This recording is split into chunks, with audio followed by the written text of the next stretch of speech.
Safe Families started in 2003 in Chicago, Illinois by a man named Dr. Dave Anderson. And he saw this gap between families going through crisis and the children entering the foster care system, the numbers going up. So he wanted to create a nonprofit that could fit that gap, that would help surround these families in crisis with community and love and support. He founded it in 2003. Within 10 years, it went internationally into Canada and United Kingdom. And today we have 97 chapters within the United States and serve in over 18 countries worldwide.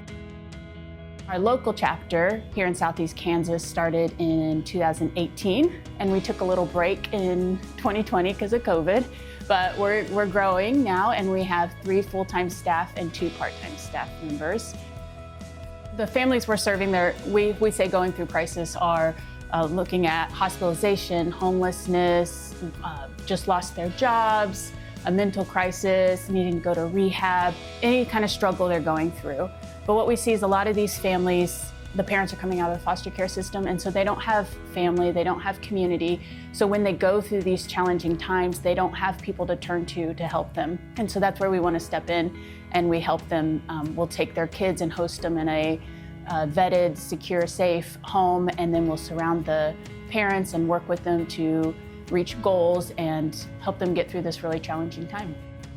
So we created the Frozen Meal for Families project to better support our volunteer families that were hosting kids, as well as the families we were serving that were going through the crisis. We wanted to have these pre-cooked meals ready that we could keep in the freezer and just hand out whenever we needed to give them to these families. And we also wanted to partner with some of the younger generation and give them a chance to get in and support these families as well.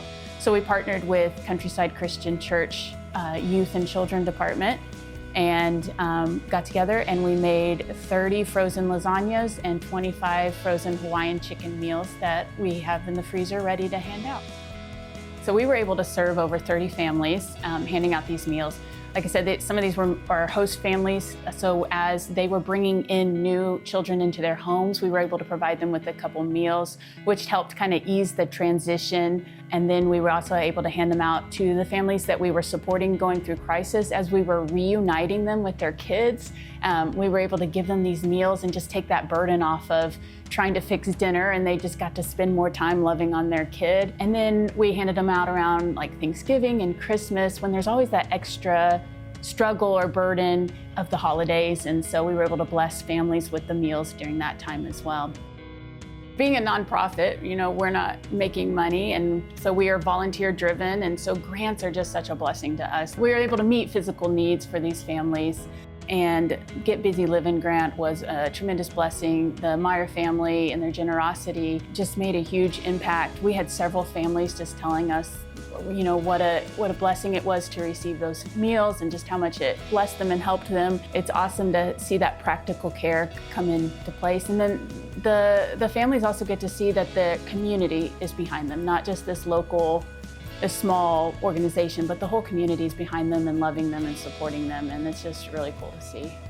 Over 90% of the parents that we're supporting and helping have come out of the foster care system. So they don't have family, they don't have community, they don't have support. So for them, they are completely on their own.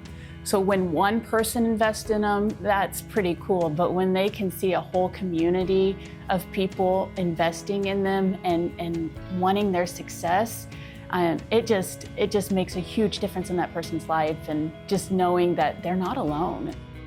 I love that Safe Families is all about keeping the families together. We were looking at the foster care numbers for Crawford County alone, and about 50% of the kids that are in the foster care system are not in there for any abuse or neglect, which means potentially, if they had found safe families, we could have potentially kept them with their families and out of the foster care system. And so that's what we want. We want, if it's a safe environment for the kids, we want them to stay with their families, and we want these families, the children to be safe, the families together. And so our reunification numbers are 98%. When we host kids, we reunite them with their family 98% of the time. And that is just such an honor and to be a part of. And I just love getting to see that. I'm just excited to see all the families we get to help and serve.